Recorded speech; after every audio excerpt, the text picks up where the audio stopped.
ITM university Gwalior के chancellor Ramashankar Singh ने लिखा है कि जब सोमनाथ मंदिर पर तोड़ने के लिए हमला हुआ कि उसे तोड़ दिया जाएगा, तो शुरू में सारे पुजारियों ने मंत्रोच्चार शुरू कर दिया, मंत्र पढ़ने शुरू कर दिए। इन मंत्रों में उस सेना को वापस लौटाने के मंत्र शामिल थे, वशीकरण यानी बस में करने के मंत्र शामिल थे, उच्चाटन यानी ध्यान हटाने के मंत्र शामिल थे, हराने के मंत्र शामिल थे और आखिरकार मारने के लिए भी मंत्र शामिल थे। कुछ नहीं हुआ, ना होना था। वो फौज एकदम नजदीक आ गई, आनी ही थी, कोई मुकाबले में था ही नहीं।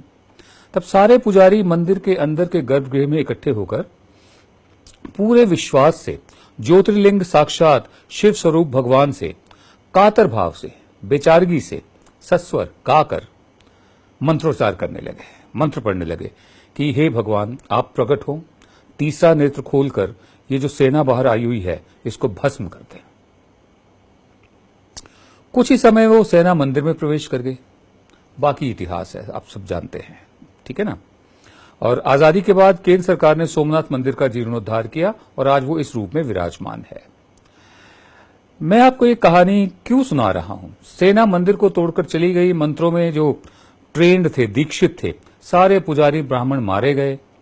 वो अपने ही झूठ में विश्वास करते थे, औरों को विश्वास दिलाते थे। सदियों से मंत्रोच्चार के मम्बो जम्बो में लोगों को उलझा रखा था और वो यकीन करते थे इसमें। मैं आपको इसलिए सुना रहा हूं कि आरएसएस के एक प्रचारक हैं इंद्रेश कुमार, उन्होंने मेल टुडे के एक इंटरव्यू में कहा है कि भारतवासियों को चीन का मुकाबला करने के लिए मंत्रोच्चार करना चाहिए। और मंत्र का जो अर्थ है वो ये है कि कैलाश हिमालय और तिब्बत चीन की आसुरी शक्ति से मुक्त हों। कैलाश हिमालय और तिब्बत चीन की आसुरी शक्ति से मुक्त हों। आसुरी माने जो असुर होते हैं, सुर असुर, देवता और राक्षस का जो पूरा बना रखा है सिस्टम। तो ये मंत्रोच्चार के जरिए चीन को हराने की बात कर रहे हैं इंद्रेश कुमार। क्यों ना, हमें तो हैरानी नहीं होती। जहां इनकी स्कीम ऑफ थिंग्स में, इनकी समझ में पुष्पक विमान उड़ते हों, जहां गणेश जी प्लास्टिक सर्जरी से बनाए गए हों, जहां स्टेम सेल टेक्नोलॉजी ऋषि मुनियों ने बहुत पहले ही इजाद कर ली हो, जहां देसी घी के जरिए बच्चों को प्रिजर्व किया गया हो ताकि बाद में उन्हें खड़ा किया जा सके, तो वहां यह भी संभव है कि आप मंत्र पढ़िए और चीन की सेना एकदम डर के भाग जाएगी। अब हम क्या कहें बताइए? ये जो टेम्परामेंट है ये साइंटिफिक नहीं है और ये उन लोगों को समझ में नहीं आएगा जिनको कभी तालीम हासिल नहीं हुई। आपको बताना जरूरी था कि एक इंटरव्यू छपा है जिसमें इंद्रेश कुमार जो है प्रचारक, मेल टुडे में छपा है।